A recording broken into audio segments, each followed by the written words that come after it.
Assalamualaikum warahmatullahi wabarakatuh. Pada kesempatan kali ini, kami dari kelompok 5 ingin mempresentasikan Tugas dari Bapak Dr. Septa mengenai chapter 13 yang berjudul Current Liabilities, Provisions, and Contingencies. Sebelumnya, kami ingin memperkenalkan diri terlebih dahulu. Nama saya Zarsapa Putri Nabila. saya Syafa Alifia Azani. Dan saya Wahyu Trinur Hayati.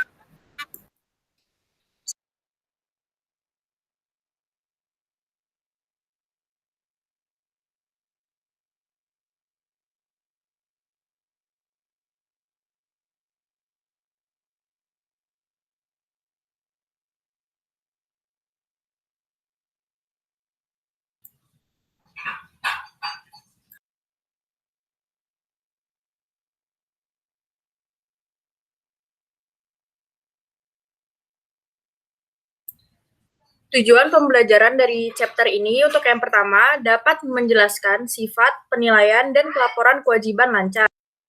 Lalu yang kedua, dapat menjelaskan akuntansi untuk berbagai jenis profesi. Yang ketiga, dapat menjelaskan akuntansi untuk kerugian dan keuntungan kontingensi.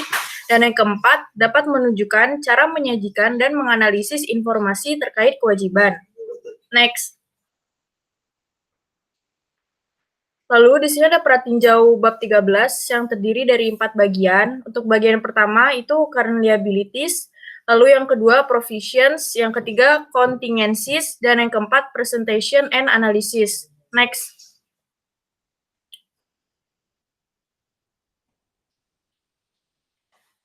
Yang pertama, current liabilities.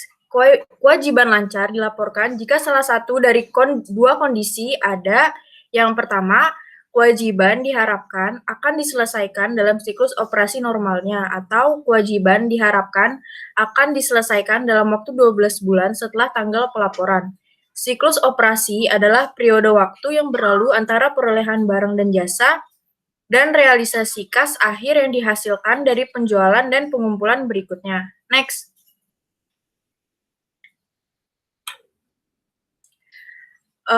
Kewajiban lancar khas, itu yang pertama ada akun hutang, kedua wesel bayar, yang ketiga jatuh tempo saat ini dari hutang jangka panjang, yang keempat kewajiban jangka pendek diharapkan akan dibiayai kembali, yang kelima hutang dividen, yang keenam uang muka dan deposito pelanggan, yang ketujuh pendapatan diterima di muka, yang kedelapan hutang pajak penjualan dan pertambahan nilai, yang kesembilan pajak penghasilan terutang, dan yang terakhir kewajiban terkait karyawan. Next. Lalu hutang dagang. Saldo terhutang kepada orang lain untuk barang, persediaan, atau jasa yang dibeli secara terbuka, jeda waktu antara penerimaan jasa atau perolehan hak milik atas aset dan pembayaran untuk mereka. Ketentuan penjualan biasanya mencantumkan periode perpanjangan kredit, biasanya 30 hingga 60 hari. Next. Lalu wesel bayar, janji tertulis untuk membayar sejumlah uang pada tanggal tertentu di masa depan, yaitu timbul dari pembelian, pembiayaan, atau transaksi lainnya. Lalu catatan diklasifikasikan sebagai jangka pendek atau jangka panjang. Dan yang terakhir, wesel bisa berbunga atau tidak berbunga. Next. Di sini ada penerbitan wesel berbunga, itu ilustrasinya, Castle Bank setuju untuk meminjamkan 100.000 euro pada 1 Maret 2019 kepada Landscape Co. Jika Landscape menandatangani 100.000, 6%, wesel 4 bulan, Landscape mencatat uang tunai yang diterima pada 1 Maret sebagai berikut. Jurnalnya itu uang tunai pada wesel bayar sebesar 100.000. Next.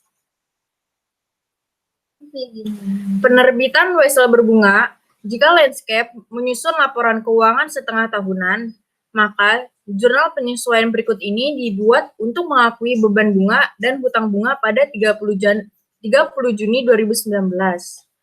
Perhitungan bunganya itu beban bunga pada hutang bunga sebesar 2.000.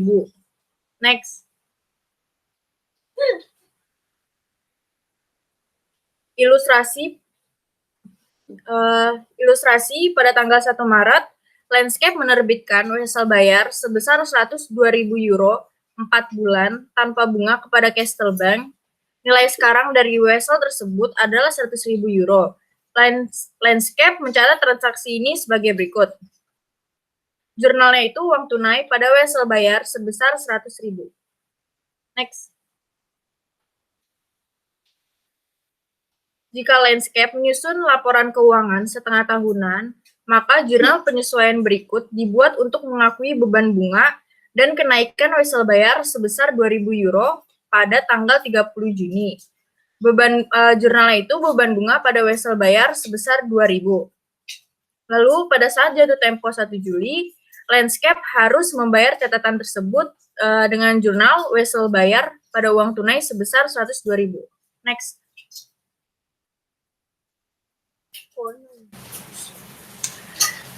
Current liabilities yang pembahasan selanjutnya itu hutang jangka panjang yang jatuh tempo saat ini, porsi obligasi, catatan hipotek, dan hutang jangka panjang lainnya yang jatuh tempo dalam tahun fiskal berikutnya. Kecualikan hutang jangka panjang yang jatuh tempo saat ini jika mereka, pertama, pensiun oleh aset yang terakumulasi untuk tujuan ini yang belum benar-benar ditampilkan sebagai aset lancar. Yang kedua, dibiayai kembali atau pensiun dari hasil penerbitan utang jangka panjang baru, atau yang terakhir dikonversi menjadi saham biasa. Next.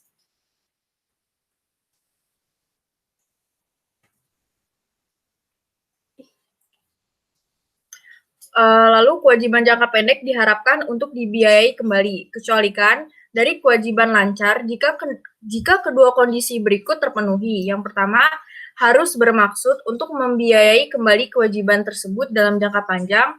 Yang kedua, harus memiliki hak tanpa syarat untuk menunda penyelesaian kewajiban setidaknya 12 bulan setelah tanggal pelaporan. Next.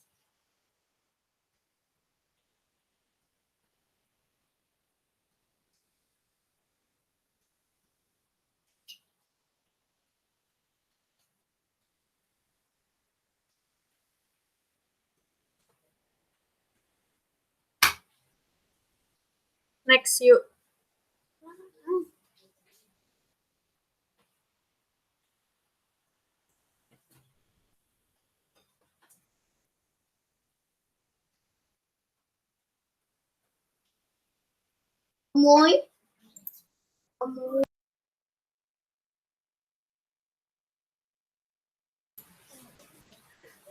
Lalu hutang dividen, jumlah yang terutang oleh perusahaan kepada pemegang sahamnya sebagai hasil dari otorisasi Dewan Direksi.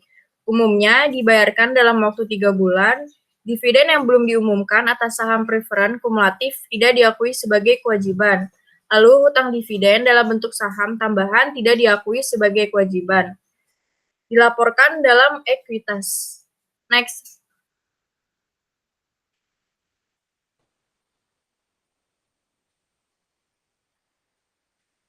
BE 13.6, majalah Sports Pro menjual 12.000 langganan tahunan pada 1 Agustus 2019, masing-masing seharga 18 euro. Jurnal Sports ini diminta untuk menyiapkan entry pada tanggal 1 Agustus 2019 dan jurnal penyesuaian tahunan pada tanggal 31 Desember 2019.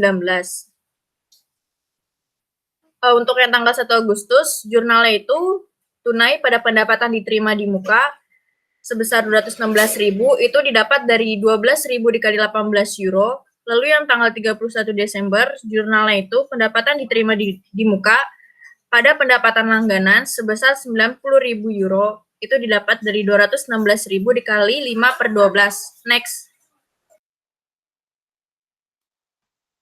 Hutang pajak penjualan dan pertambahan nilai, pajak konsumsi umumnya baik pajak penjualan atau pajak pertambahan nilai atau PPN, tujuannya untuk menghasilkan pendapatan bagi pemerintah. Kedua sistem ini menggunakan metode yang berbeda untuk mencapai tujuan ini. Next. Ilustrasi dari hutang pajak penjualan. Halo supermarket menjual roti kepada konsumen pada hari tertentu seharga 2.400 euro. Dengan asumsi tarif pajak penjualan sebesar 10%, Halo Supermarket membuat entry untuk mencatat penjualan. Entry-nya itu uang tunai pada pendapatan penjualan dan hutang pajak penjualan. Uang tunai sebesar 2.640, pendapatan penjualan sebesar 2.400, hutang pajak penjualan sebesar 240. Next. Slide selanjutnya akan dibahas oleh Wahyu Trinur Hayati.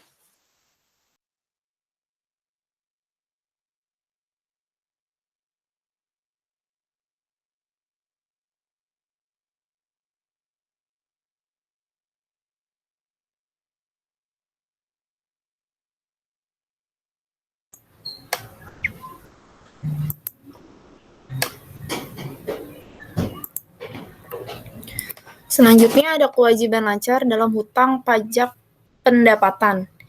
Bisnis harus menyiapkan pengembalian pajak pendapatan dan menghitung pajak pendapatan terhutang. Hutang pajak adalah kewajiban lancar. Perusahaan harus melakukan pembayaran pajak secara berkala. Perbedaan antara penghasilan kena pajak dan pendapatan akuntansi terkadang terjadi. Ada di bab 19. Selanjutnya ada kewajiban terkait karyawan. Jumlah yang terhutang kepada karyawan untuk gaji atau upah dilaporkan sebagai kewajiban lancar. Kewajiban lancar mungkin termasuk yang pertama ada pemotongan gaji, yang kedua absen yang dikompensasi, yang ketiga ada bonus. Ilustrasi kewajiban terkait karyawan. Asumsikan gaji mingguan sebesar $10.000 yang seluruhnya dikenakan pajak jaminan sosial sebesar 8% dengan pemotongan pajak penghasilan sebesar $1.320 dan iuran serikat pekerja sebesar $88 dipotong. Perusahaan mencatat gaji dan gaji yang dibayarkan serta pemotongan gaji karyawan sebagai berikut.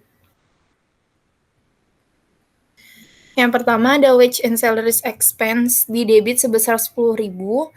Kemudian withholding tax payable 1.320 di kredit, social security tax payable 800 di kredit, union dues payable 88 di kredit, dan cash 7.792 di kredit. Selanjutnya, asumsikan gaji mingguan $10.000 yang seluruhnya dikenakan pajak jaminan sosial 8% dengan pemotongan pajak penghasilan sebesar $1.320 dan iuran serikat pekerja sebesar $88 dipotong. Perusahaan mencatat pajak gaji pemberi kerja sebagai berikut. Payroll tax expense pada social security tax payable sebesar $800. Majikan harus menyerahkan kepada pemerintah bagiannya dari pajak jaminan sosial bersama dengan jumlah pajak jaminan sosial yang dipotong dari kompensasi kotor setiap karyawan. Selanjutnya ada ketidakhadiran yang dikompensasi. Cuti dibayar untuk liburan, sakit, dan melahirkan, ayah, dan cuti juri. Hak milik. Pemberi kerja memiliki kewajiban untuk melakukan pembayaran kepada karyawan bahkan setelah memutuskan hubungan kerja. Akumulasi hak. Karyawan dapat dibawa ke masa depan jika tidak digunakan dalam periode yang diperoleh. Kemudian ada hak non-akumulasi, yaitu jangan dilanjutkan karena mereka akan mati jika tidak digunakan. Ada ilustrasi Amutron NV mulai beroperasi pada 1 Januari 2019. Perusahaan mempekerjakan 10 orang dan membayar €480 setiap minggu. Karyawan mendapatkan 20 minggu liburan yang tidak terpakai pada tahun 2019. Pada tahun 2020, karyawan menggunakan minggu liburan, tetapi sekarang mereka masing-masing mendapatkan 540 per minggu. Amutron mengakumulasi pembayaran liburan yang terakumulasi pada 31 Desember 2019 sebagai berikut. Yang pertama ada salaries and wage expense pada salaries and wage payable sebesar 9.600. Selanjutnya ada salaries and wage payable sebesar 9.600 debit, salaries and wage expense 1.200 di debit, pada cash sebesar 10.800 di kredit.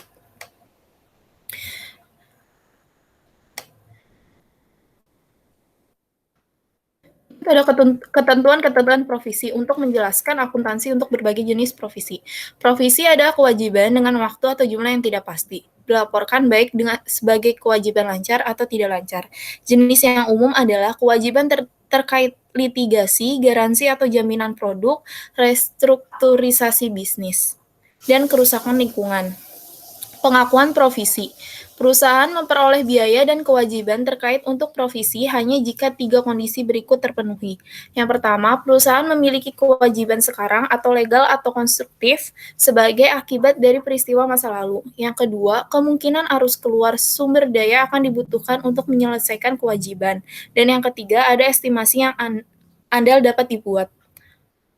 Contoh pengakuan. Kewajiban konstruktif merupakan kewajiban yang bersumber dari tindakan perusahaan yang pertama dengan praktek masa lalu yang mapan, kebijakan yang diterbitkan, atau pernyataan terkini yang cukup spesifik. Perusahaan telah menunjukkan kepada pihak lain bahwa ia akan menerima tanggung jawab tertentu dan akibatnya perusahaan telah menciptakan ekspektasi yang sah dari pihak-pihak lain tersebut untuk melaksanakan tanggung jawab tersebut. Contoh pengukuran. Manajemen harus menggunakan penilaian berdasarkan transaksi masa lalu atau serupa, diskusi dengan pakar dan informasi terkait lainnya. Contohnya ada garansi Toyota. Toyota mungkin menentukan bahwa 80% dari mobilnya tidak akan memiliki biaya garansi. 12% akan memiliki biaya yang cukup besar dan 8% akan memiliki biaya yang jauh lebih kecil.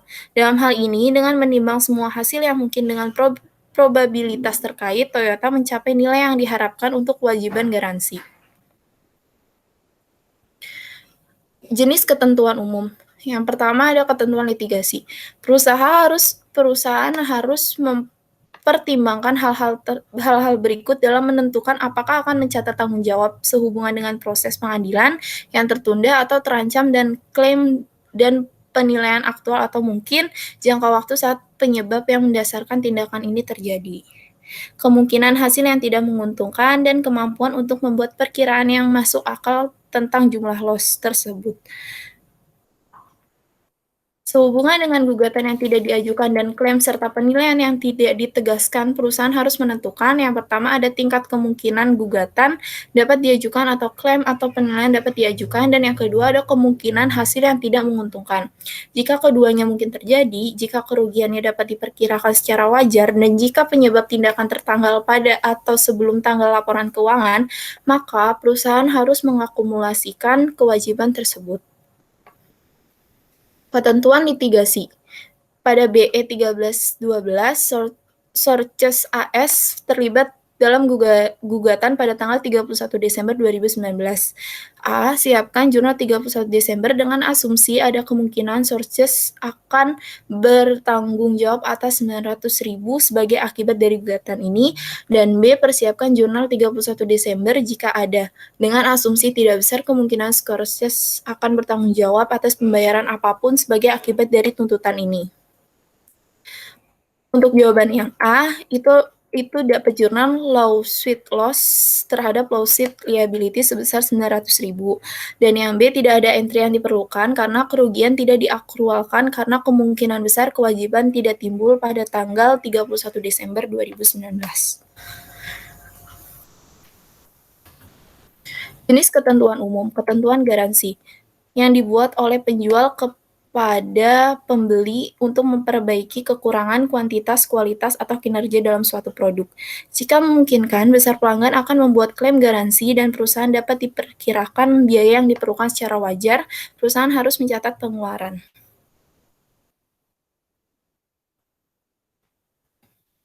Perusahaan seringkali memberikan salah satu dari dua jenis jaminan kepada pelanggan. Yang pertama, garansi jenis jaminan. Jaminan kualitas bahwa barang atau jasa bebas dari cacat di tempat penjualan. Kewajiban harus dibebankan pada periode saat barang disediakan atau layanan dilakukan, atau dengan kata lain pada titik penjualan. Perusahaan harus mencatat tanggung jawab garansi.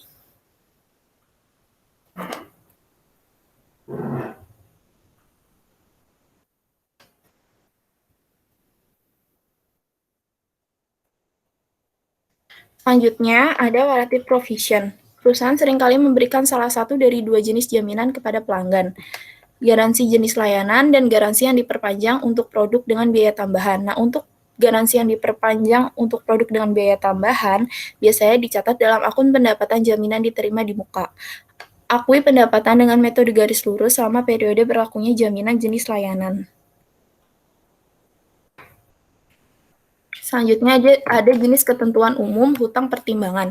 Perusahaan seringkali melakukan pembayaran atau memberikan pertimbangan kepada pelanggan mereka sebagai bagian dari pengaturan pendapatan.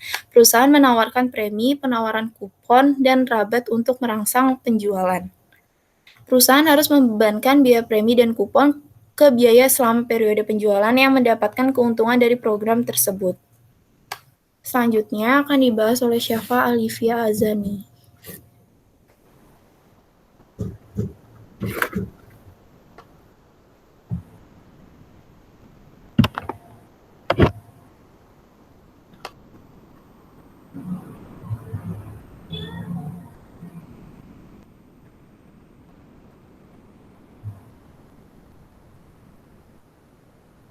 Jenis ketentuan umum, ketentuan lingkungan. Perusahaan harus mengakui liabilitas lingkungan ketika perusahaan memiliki kewajiban hukum terkait dengan penghentian aset berumur panjang dan ketika dapat memperkirakan jumlah liabilitas secara wajar. Next.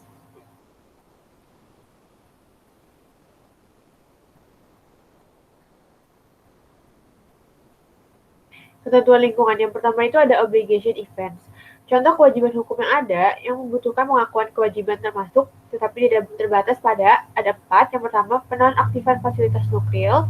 Yang kedua, pembongkaran, pemulihan, dan reklamasi properti minyak dan gas. Yang ketiga, biaya penutupan, reklamasi, dan pemindahan tertentu dari fasilitas pertambangan. Dan yang terakhir, biaya penutupan dan pasca penutupan tempat pembuangan akhir. Next.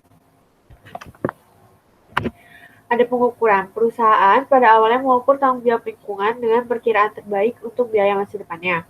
Yang ketiga, pengakuan dan alokasi. Untuk mencatat tanggung jawab lingkungan yang termasuk dalam perusahaan, yang pertama, biaya yang terkait dengan kewajiban lingkungan dalam jumlah tercatat aset berumur panjang terkait, dan yang kedua, mencatat kewajiban untuk jumlah yang sama.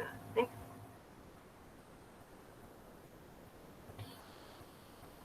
Nah, di sini ada ilustrasi. Pada tanggal 1 Januari 2019, perusahaan minyak Wildcat mendirikan anjungan minyak di Teluk Meksiko. Wildcat secara hukum diwajibkan untuk membongkar dan melapas platform di akhir masa manfaatnya, yang diperkirakan akan memakan waktu 5 tahun. Wildcat memperkirakan bahwa pembongkaran dan pemindahan akan menelan biaya $1 juta. Berdasarkan tingkat diskonto 10%, nilai wajar kewajiban lingkungan diperkirakan $620.920. Didapat dari $1 juta dikali 0,62092. Wildcat mencatat tanggung jawab ini pada 1 Januari 2019 sebagai berikut. Jurnalnya, platform pengeboran pada kewajiban lingkungan sebesar $622.920. Next.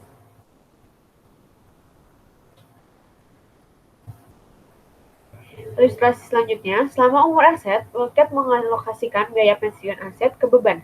Dengan menggunakan metode garis lurus, Wildcat membuat entry berikut untuk mencatat pengeluaran ini. Desember 31, 2019 sampai 2023, akunnya beban penyusutan pada akumulasi penyusutan aset pabrik sebesar $124.184. Didapat dari $620.920 dibagi dengan 5 tahun. Next. Ilustrasi selanjutnya, selain itu, Wildcat harus menambah beban bunga setiap periode. Wildcat mencatat beban bunga dan kenaikan terkait dalam kewajiban lingkungan pada 31 Desember 2019 sebagai berikut. Jurnalnya, Desember 31, 2019, beban bunga pada kewajiban lingkungan sebesar $62.092. Didapat dari $620.920 dikali 10%. Next.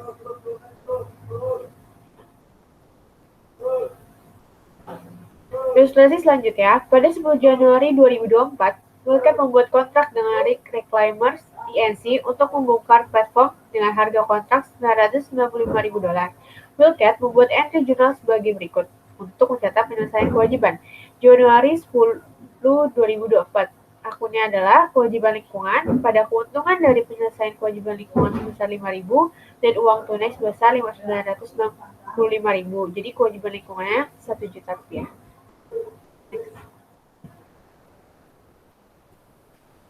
Nah, jenis ketentuan umum selanjutnya, ketentuan kontrak yang membebani. Biaya yang tidak dapat dihindari untuk memenuhi kewajiban melebihi manfaat ekonomi yang diharapkan akan diterima. Biaya yang diharapkan harus mencerminkan biaya bersih terkecil untuk keluar dari kontrak yang lebih rendah dari yang pertama, biaya pemenuhan kontrak, atau yang kedua, kompensasi atau denda yang timbul dari kegagalan untuk memenuhi kontrak. Next. Ketentuan restrukturisasi. Restrukturisasi didefinisikan sebagai program yang direncanakan dan dikendalikan oleh manajemen dan juga berubah secara material. Yang pertama, ruang lingkup usaha yang dilakukan oleh perusahaan, atau yang kedua, cara bisnis itu dijalankan. Perusahaan diharuskan untuk memiliki rencana formal rinci untuk restrukturisasi dan telah meningkatkan ekspektasi yang valid kepada mereka yang terkena dampak implementasi atau pengumuman rencana tersebut. Next.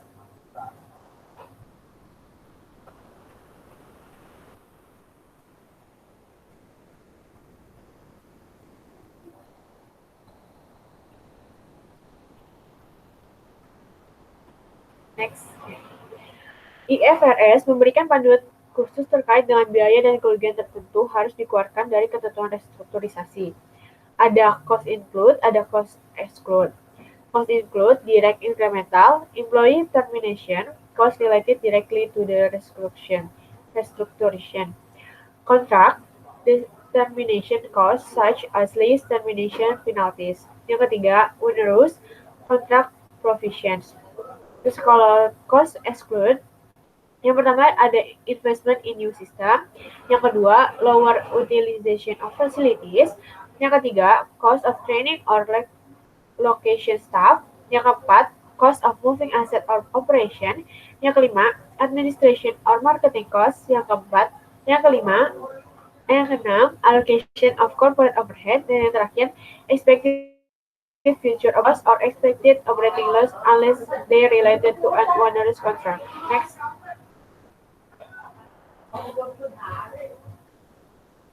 Asuransi diri. Asuransi diri bukanlah asuransi, melainkan asumsi risiko. Ada sedikit pembenaran teoritis untuk pembentukan kewajiban berdasarkan biaya hipotesis untuk biaya asuransi. Kondisi akrual yang dinyatakan dalam IFRS tidak dipenuhi sebelum terjadinya peristiwa tersebut. Next. Pengungkapan terkait ketentuan. Perusahaan harus menyediakan rekonsiliasi saldo awal hingga akhir untuk setiap kelas utama dari ketentuan, mengidentifikasi apa yang menyebabkan perubahan selama periode tersebut. Sebagai tambahan, yang pertama, ketentuan harus dijelaskan dan waktu yang diharapkan dari setiap arus keluar diungkapkan. Yang kedua, pengungkapan tentang ketidakpastian yang terkait dengan arus keluar yang diharapkan, serta penggantian yang diharapkan harus disediakan. Next. Kontingensi, kewajiban kontingensi. Liabilitas kontingensi tidak diakui dalam laporan keuangan karena ada 3 hal. Yang pertama, kewajiban yang mungkin belum dikonfirmasi. Yang kedua, kewajiban sekarang yang tidak mungkin dilakukan pembayaran. Atau yang ketiga, kewajiban kini yang tidak dapat dilakukan estimasi kewajiban yang ada. Next. Aset kontingensi adalah aset yang mungkin timbul dari peristiwa masa lalu dan yang keberadaannya akan dikonfirmasi oleh terjadinya atau tidak terjadinya peristiwa masa depan yang tidak pasti yang tidak sepenuhnya berada dalam kendali perusahaan. Aset kontingensi tipikal adalah ada 3. Yang pertama, kemungkinan penerimaan uang dari hadiah dan nasi bonus. Yang kedua, kemungkinan pengembalian dana dari pemerintah dalam sengketa pajak. Yang ketiga, kasus pengendalian yang menunggu keputusan dengan memungkinkan yang menguntungkan. Aset kontingensi tidak diakui pada laporan posisi keuangan. Next. Presentasi dan analisis penyajian kewajiban lancar biasanya dilaporkan pada nilai jatuh tempo kuno. Perbedaan antara nilai sekarang dan nilai jatuh tempo dianggap tidak material.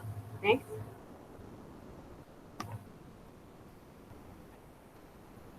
Analisis kewajiban lancar. Likuiditas terkait kewajiban adalah waktu yang diharapkan untuk berlalu sebelum pembayarannya. 2 rasio untuk membantu menilai likuiditas. Ilustrasi, hitung 2 rasio ini menggunakan informasi untuk Wilmar International Limited atau SGP dalam ilustrasi 13-19.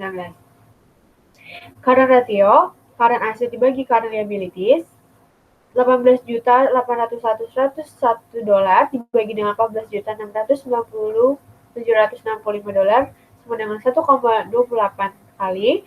Lalu asset test ratio, rumusnya cash ditambah short term investment ditambah net receivable dibagi current liabilities. sama dengan $12.483.567 dibagi $14.690.765 sama dengan 0,85 kali. Next.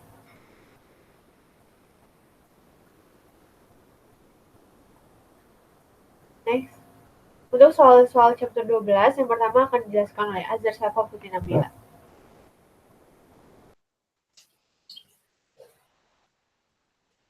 Untuk exercise 12.9 itu tentang accounting for patents, franchise, and R&D.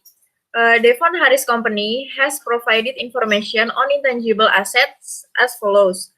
A patent was purchased from Brad Key Company for $2.500.000 on January 1, 2018.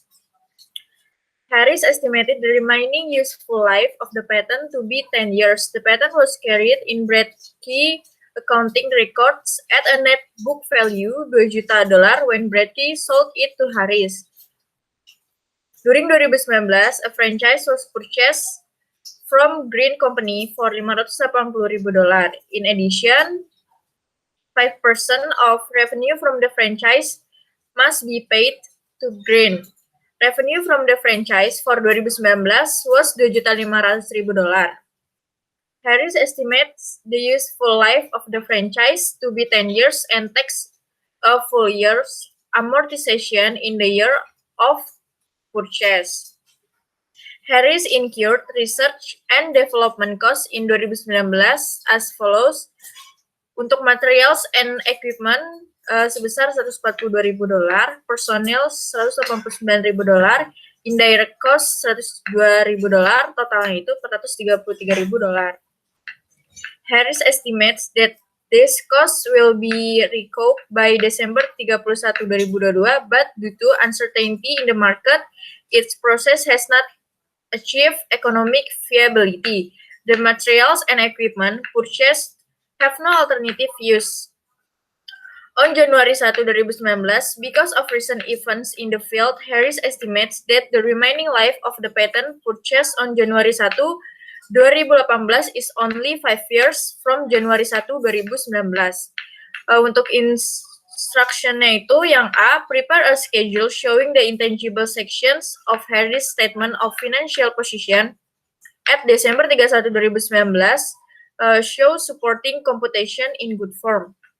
Lalu yang B, prepare a schedule showing the income statement effect for the year ended December 31, 2019 as a result of the facts above, show supporting computation in good form. Next.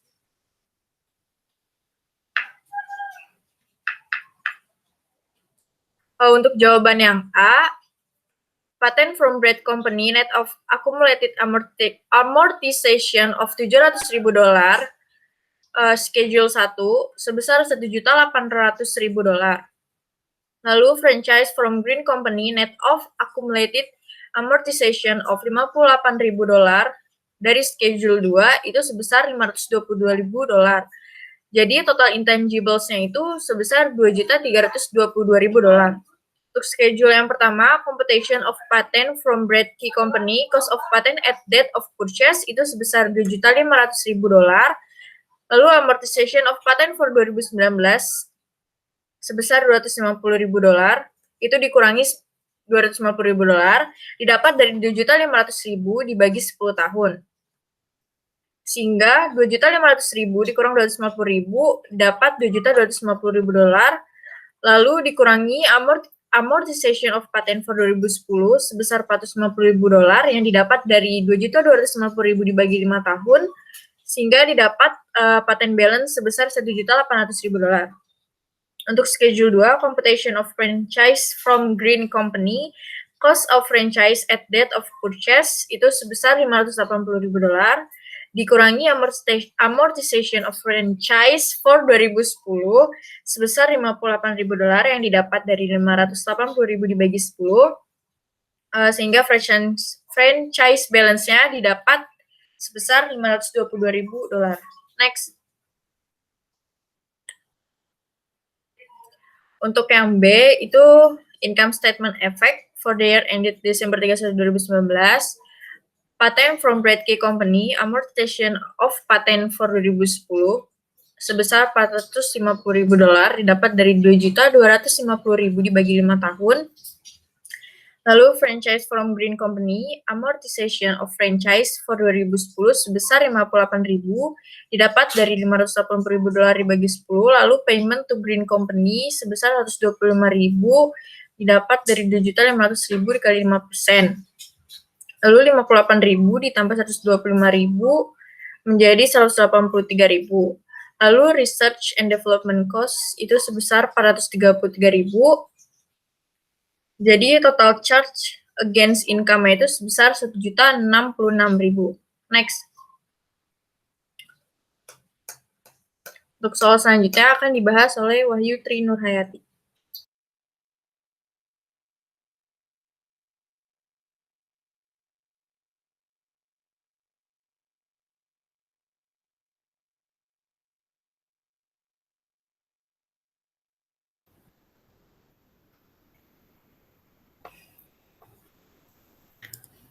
Untuk soal selanjutnya ada exercise 12.12 tentang accounting for goodwill. Fred Graff, owner of Graff Interiors, is negotiating for the purchase of Terrell Galleries. The following statement of financial position of Terrell is given in an abbreviated form. Di sini ada statement of financial position oleh Terrell Galleries pada Desember 31, 2019. Yang pertama, ada aset, buildingsnya $200.000, equipmentnya $175.000, copyrightnya $30.000, landnya $70.000, cashnya $100.000. Total asetnya menjadi $575.000. Kemudian ada equity and liabilities, share capital ordinary $200.000, return earning $25.000, ditambah menjadi $225.000, accounts payable-nya $50.000, long term notes payable-nya $300.000, menjadi total liabilities $350.000. Kemudian total equity dan liabilities-nya menjadi $575.000. Graff and Terrell agree that yang pertama ada land is undervalued by $50.000, equipment is overvalued by $5.000. Terrell agrees to sell the gallery to Graff for $380.000. Instruction-nya, prepare the entry to record the purchase of Terrell Galleries on Graff books. Untuk answer-nya, net asset of Terrell as reportnya $225.000, adjustment to fair value ada increase in land value sebesar $50.000 dan decrease in equipment value mengurangi $5.000 menjadi $45.000. Kemudian net asset of Terrell at fair value-nya menjadi $270.000. Selling price-nya $380.000 dan amount of goodwill to be record-nya $110.000, dapat dari $380.000 dikurangi $270.000. The journal entry to record this transaction is as follows. Yang pertama ada building $200.000, equipment $170.000, copyright-nya $30.000, land-nya $120.000, cash $100.000, goodwill $110.000, accounts payable $50.000, long term notes payable $300.000 dan cash $380.000. Selanjutnya dibahas oleh Syafa Alivia Azani.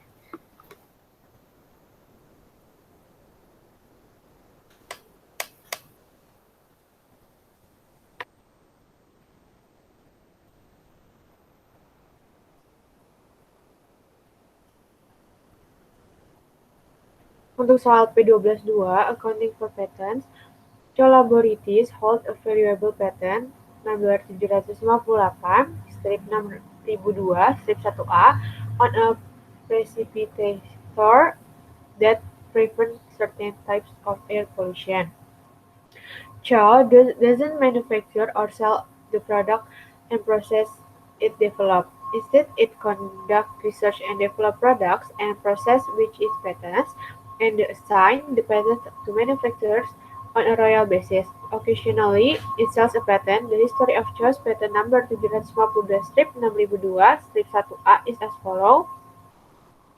That 2010 sampai 2011 itu activity research conducted to develop precipitator Cost 384.000, Januari 2012, Design and Construction of a Prototype 87.600, Maret 2012, Testing of Models 42.000, Januari 2013, Fees paid engineer and lawyers to prepare patent application, patent granted, Juni 30 2013, 59.500, November 2014, engineering activity necessary to advance the design of the precipitator to the manufacturing stage 81.500, Desember 2015, legal fees paid to successfully defend precipitator patent 42.000, April 2016, development cost aimed at modifying the design of the patent precipitator 49.000, Juli 2019, legal fees paid in unsuccessful patent infringement suit against a competitor 34.000. Based on execution of the royalty contract in March 2016, the patent is deemed to be economically viable. Cho assumed a useful life of 17 tahun when it received the initial precipitator patents. On January 1, 2018, it revised its useful life estimate downward to 5 remaining years. Amortization is computed for a full year and the cost is incurred prior to July 1, and no amortization for the year if the cost is incurred after June 30, the company's year ends December 31. Instructionnya, compute the carrying value of patent number 758, strip 2002, strip 1A on each of the following dates. Yang A, December 31, 2013. Yang B, December 31, 2017. Yang C, December 31, 2020. Next. Untuk jawaban yang A, cost to obtain patent Januari 2013 amortization. Untuk yang cost to obtain patent Januari 2013 itu 59.500, 2013 amortization didapat dari 59.500 bagi 17, 3.500, carrying value-nya 31 Desember 2013 56.000. Semua biaya dikeluarkan sebelum Januari 2013 terkait dengan penelitian dan kegiatan pengembangan dan dibebankan pada saat terjadi IFRS. Yang B-nya 1 Januari 2014 carrying value patennya 56.000, 2014 amortization 59.500 bagi 17 3.500, 2015 amortization-nya 3.500 ditambah jadi 7.000 sebagai pengurang lalu jadi 49.000. Legal fees to defend patent 12 dibagi 12/15 Desember 2015 itu 42.000, carrying value-nya 31 Desember 2015 91.000, capitalist research cost Juni 2016 49.000, 2016 amortization-nya 91.000 dibagi 14 ditambah 49.000 ditambah 14 sama dengan 10.000, 2017 amortization-nya 91.000 dibagi 14 ditambah 49.000 dibagi 14 sama dengan 10.000, yang tambah jadi 20.000 sebagai pengurang. Jadi carrying value-nya di 31 Desember 2017 120.000.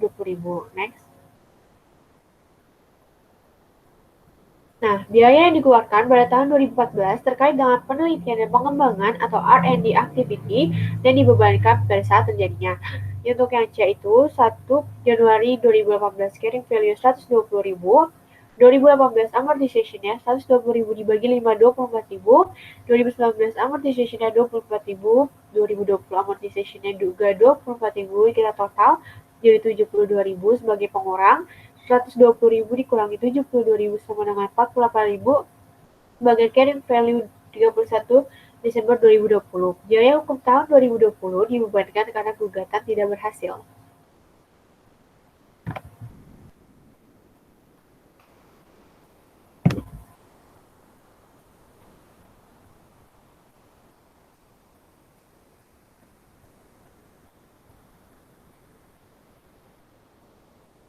Sekian presentasi dari kelompok 5, kurang lebih yang mohon maaf. Wassalamualaikum warahmatullahi wabarakatuh.